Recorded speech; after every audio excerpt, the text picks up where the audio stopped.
Hello and welcome. In this episode we look at dual-purpose buses, namely the Suburban Express Leyland Nationals. What was their role, why were they built, and why did it take Leyland so long to develop a dual-purpose national? And where do grant coaches fit into all this? Are they the same as dual-purpose vehicles, or are they different? Climb aboard, take a comfortable seat, and sit back and enjoy our journey back to the past as we look at dual-purpose vehicles, the Suburban Express Leyland Nationals and grant coaches.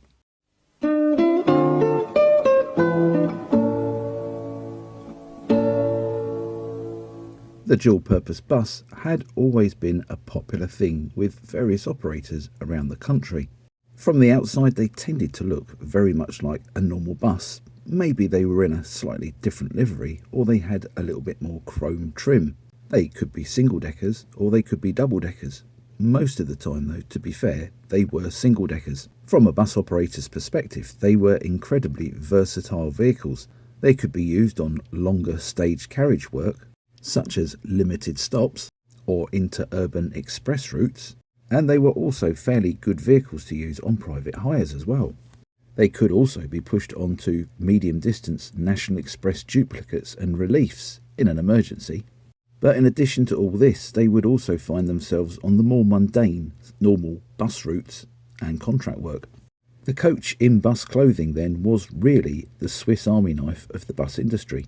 As I mentioned previously, they tended to be single-decker vehicles, and they were on underfloor engine chassis, things like the Leyland Leopard or the AEC Reliance or even the Bristol RE. Here their higher floor would allow a boot or some form of luggage space underneath that floor.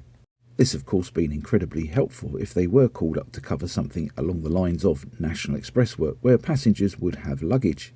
Now obviously that underfloor engine and luggage space would mean quite a few steps to negotiate at the front of the bus to get into the saloon, which on a normal bus route, if you're carrying lots of shopping, probably isn't the greatest idea. But then those nice comfy semi-coach seats would potentially win you over, and you'd automatically forgive the bus company for putting this vehicle on when you'd been shopping at Tesco's.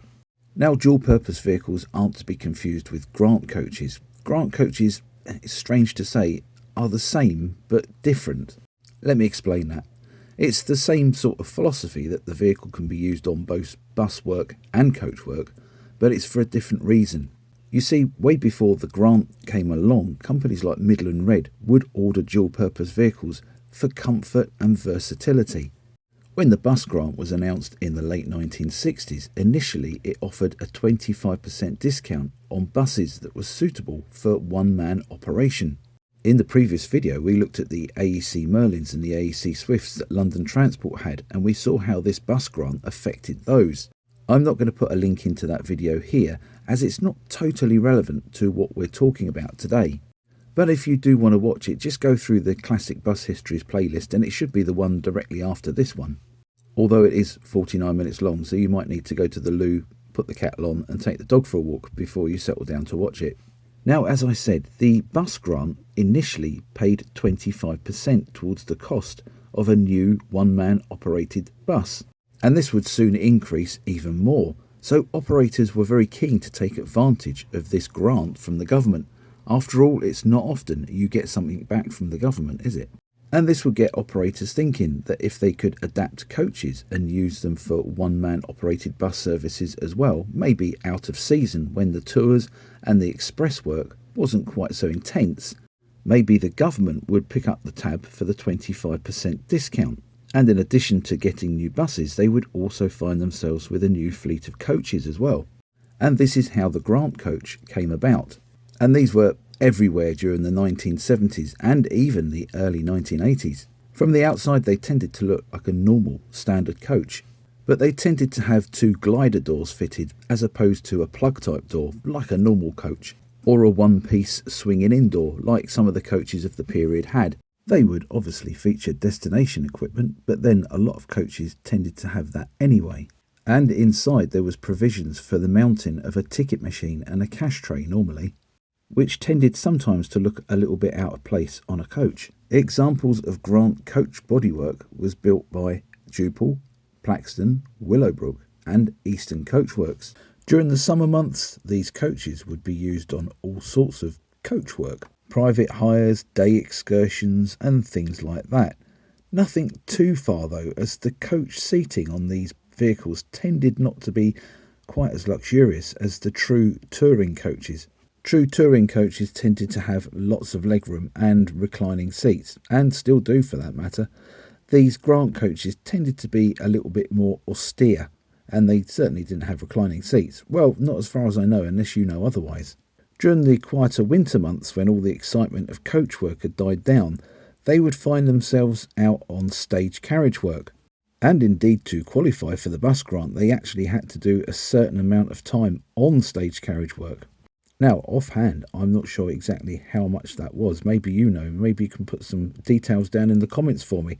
But I know they had to do a certain amount of time on bus work to qualify for the bus grant, which is kind of obvious really, isn't it? I remember as a child in East Kentland waiting for the 588 service, which was our local bus service and ran between Ramsgate and Dover down on the Kent coast, and it turning up and it being a Leyland Tiger with Plaxton Paramount 3200 bodywork. This in full National Express livery but fitted with a ticket machine and, as I said, the bus grant doors. It all felt rather luxurious for a 10-minute journey up the road, and was quite interesting watching people trying to struggle aboard with their multiple bags of shopping, then having to negotiate the narrow coach aisle. Highly unsuitable to bus work and something that you'd probably never ever see anymore. So that's the bus grant coach. I'm going to return back to the dual purpose vehicles now. So bus operators, as you can see by that, were used to having a little bit of luxury and vehicles that were rather flexible. But in the early 1970s, this happened. This, of course, is the Leyland National, and the idea for the Leyland National originally started in the late 1960s. At the time of its launch, the Leyland National was a highly sophisticated single-decker bus, the most sophisticated single-decker bus in the world. And as we've seen in our other videos of the Leyland National, it was highly standardised. There were two lengths, 10.3 and 11.3 metres long. There was just one choice of engine, this being the Leyland 510 horizontal turbocharged engine. There was even very limited scope for the paint on the outside of the vehicle, most buses having a choice of green, red or white. Although of course National Bus Company Blue and National Bus Company Yellow were available for a while. The interior on the Leyland National was also Spartan compared with what operators had had before. When first launched, there was only very thin vinyl seats and no moquette, and the inside was very white and clinical, but admittedly easy to keep clean. Operators who had for years had a choice of engine, exterior finishing and interior finishing were suddenly confronted with this very startling lack of choice. The passengers weren't overly impressed either. They were used to having things like these rather nice Leyland Leopards and AEC Reliances with these plush, comfortable seats. And yes, they didn't have to hike up a whole mountain of stairs to get into the saloon, and there was somewhere to put their luggage down at the front. But those seats were just rather slippery and uncomfortable compared to what they'd had before. And the early Leyland Nationals weren't fitted with anti-roll bars. And with 49 passengers sat on those slippery vinyl seats, with some enthusiastic driving around some rather shaky bends, they all became rather close and intimate in a way that they'd never envisaged could happen on a bus journey. But in 1973, all of this was to change. At that year's Scottish Motor Show, there was a new variation of the Leyland National on display, and to be fair, it was a bit of a beauty. It was fitted with high-back seating and overhead luggage racks, but in addition to that, it also had a flat floor all the way through, so there was no step up at the rear axle. The floor remained the same height from the rear axle all the way down to the front bulkhead, just behind the driver's cab, where there was a step down onto the platform, in a similar sort of style to the high-bridge Bristol VRs and some of the Leyland Atlanteans had. This show vehicle would be registered RRM 148M and would be shown as the Suburban Express Leyland National. This bus had been completed in October 1973 and was initially used as a demonstrator for Leyland. This bus would later be sold to the West Midlands Police and is now happily in preservation. At the same time, the production Suburban Express buses were entering service, the first ones being with Crosville. Now, Crosville had been an early recipient of the Leyland National, and in August 1973, slightly before the Scottish Motor Show a couple of months later, ENL 825, which obviously stood for Express National Long in Crosville's fleet codes, arrived. This would be registered NFM 825M and had dual-purpose seating that seated 48 passengers. This would be a single-door bus. Now, these differed from RRM 148M by having a normal, conventional Leyland National floor layout. That is, the saloon was the same level as the platform all the way up to where the rear axle was, where there was a step up over the rear axle and the engine. And all future Suburban Express Leyland Nationals, or DP Nationals as they were known, would feature this conventional floor layout. Now, the Leyland National was designed originally as a suburban bus. This meant that the National had a naturally low floor. Not low floor in the sense that we know now, but it was low by the standards of the day. And of course, this would mean that there was no provision to put space for luggage under that floor, and there certainly wasn't room for a boot with the engine at the rear. But Leyland was to come up with a fairly ingenious solution. In addition to having overhead luggage racks that ran along the side of the vehicle above the windows, there was also provision for the two side seats, the one behind the entrance door and the one behind the driver's cab, to fold flat to allow luggage to be put there. These folded flat would result in the loss of, I believe, 7 seats. The one behind the door seated 3 and the one behind the driver seated 4. Now, I could be wrong on that, and it's very hard to tell. I'm relying on my rather old and ancient memory for these figures, so if I am wrong, I do apologise. And if you know the exact number of seating and those side seats, just comment down below and let me know. So the Crosville buses, for example, that seated 48, with these 2 seats turned into luggage racks, would only seat 41. And it's debatable if there was enough luggage space for 41 passengers in reality. The rest of the seats were based on the standard Leyland National seat. But the squabs, or the seat backs, were fitted with separate padded areas to give a little bit more luxury than the standard seats. In addition to that, there were headrests that sat on the handrail. But best of all, these seats were covered in moquette rather than vinyl. This interior specification was a vast improvement over the standard Leyland National, and these fixtures would make it a fairly acceptable short or medium distance coach. After the Crosville batch, the next dual-purpose buses to be built was 2 for Barrow in June 1974, these being 9 and 10, registered SEO 209M and SEO 210M. At the same time, the first short Leyland National coaches were being built, and these would be for London Country, where they would get the fleet prefix of SNC, Single Deck National Coach.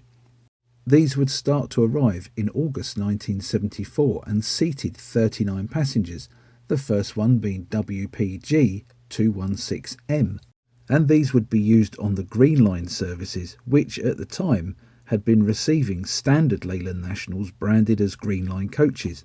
Now, to be fair, most Green Line coaches, and I'm thinking of RFs, RTs and RMs for that matter, didn't look like coaches in the conventional sense. The interior seats tended to look exactly like bus seats, although they were an awful lot more comfortable and a lot more padded. But they weren't high back with headrests, and nevertheless the vehicles gave a very comfortable, smoother ride than your average bus. So when these first Leyland Nationals started appearing on Green Line work and they had the green vinyl seats and very little to non-existent luggage provision, it must have been a massive culture shock to the regular passengers. A little bit of a compromise would see SNC 96 to SNC 115 being fitted with moquette covered seats, but they were still bus seats. And it was only from SNC 116, where these Suburban Express Nationals started to enter the fleet, that you could actually say that there was true Green Line standard being provided to the passengers. And don't worry, I've not forgotten that some of you have been asking for a Green Line video. Hopefully that will be done before Christmas. This year, of course. Now, in addition to the Suburban Express Leyland Nationals, Leyland did produce a couple of Leyland National coaches, high-end executive coaches at that. The Business Commuter, which was a 22-seat 11.3 Leyland National and was first registered in May 1974, even though it was built in May 1973. This would become UTJ 595M. The second one would be an 11.3 metre model as well, and that would be registered JMY 120N. And this would be new in June 1974 and would seat 27 passengers and would be fitted with a toilet. Now, these are a little bit outside the scope of this video, so I will try and remember to do a separate video on these if you want it. If you'd like to see that video, please comment down below, because it's an interesting story. There was a few strange Nationals built around this time, things like these business commuters and the Lifeliner. So if you fancy a video on these special vehicles, as I said before, just comment down below and let me know. Back with the Suburban Express, or the Dual Purpose National as they were otherwise known as, these started to enter service with other companies, including Alder Valley, Hanson Dorset, Maidstone and District, Western Welsh and Jones of Aberbeeg. There was even some built for Bender's bus lines of Geelong in Australia, these being built to the special Australian length of 10.9 metres long and featured dual doors. These weren't just a creature of the National Bus Company either. In fact, the last two Mark I dual-purpose Leyland Nationals would go to Merseyside PTE. These would be given the registrations of RKA 886T and RKA 887T and would be 11.3 metre long models. In 1979, Leyland would release a facelifted and updated Leyland National, this becoming the Leyland National 2. And despite only having ever driven one Leyland National 2, I can tell you that it's an awful lot better than the Leyland National 1s that I've driven in service.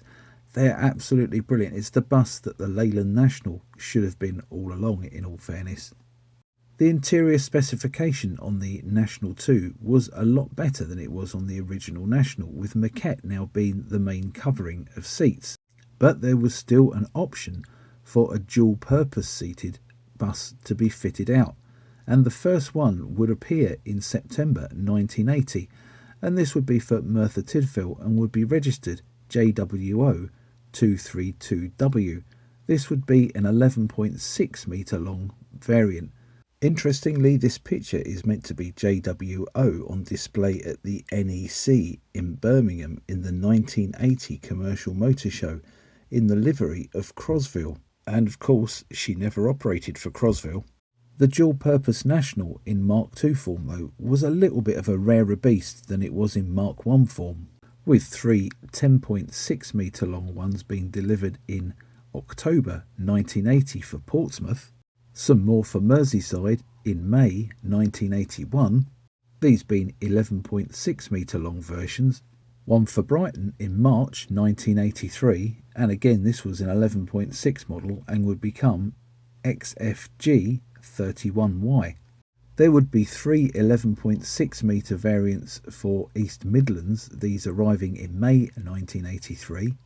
Early 1984 would see a batch of 6 arriving for Potteries, and that spring, in April, would see a further 6 built for Midland Red West. May 1984 would see 2 being built for Provincial, and coincidentally the last dual-purpose National built would also be the very last Leyland National built, this being C49 OCM for Halton, this arriving in November 1985. The seating capacity on these Mark II Leyland Nationals tended to vary, with the shorter ones seating 40, whilst the longer 11.6 metre models could seat anywhere between 47 and 52. Now remember, this video is referring to all these buses as built. Some of these over their lifetimes would have been rebuilt, some may be gaining bus seats, whilst bus seated examples may be gained dual purpose seats. So there's a lot of scope for mixing and matching and buses that aren't featured in this video. Having said that, I hope you found this video enjoyable and you enjoyed the history of the Suburban Express or the dual purpose Leyland National. If there's any other variations on the National, and I know you want a video on the Greenway, so you can comment on that one down below as well if you like, please let me know. I know they've got a little bit of a cult following now, haven't they, the Leyland Nationals, and I think people have started to forgive them for replacing their beloved half cabs and things like that. And there's a lot of love out there for the National, isn't there? If you did enjoy this video, please like, hype and share it. And don't forget to subscribe to my channel so you don't miss my future releases. There's an awful lot of people who watch my videos that don't subscribe to the channel. And it doesn't cost anything. It's free. You can just hit the subscribe button and click the notification bell. And every time I release a video, you'll get a little notification in your YouTube inbox. I'm trying to say that without sounding too rude. If you're enjoying the content of my videos and you're enjoying the channel, you can always buy me a drink via the Super Thanks button. Just click that and follow the instructions and I would be ever so grateful. Thank you in advance. And the comments is where the story in the video keeps going with updates and further information and things that I just don't know appearing in the comments. And that is brilliant. Once again, I'd like to thank you all very much for watching this video and indeed supporting the channel. All money raised by the channel goes to the upkeep of the buses in the Southern Counties Omnibus collection. So by watching this video on old buses, you're helping old buses, which makes you an absolutely ace character, doesn't it? See you next time. Bye for now.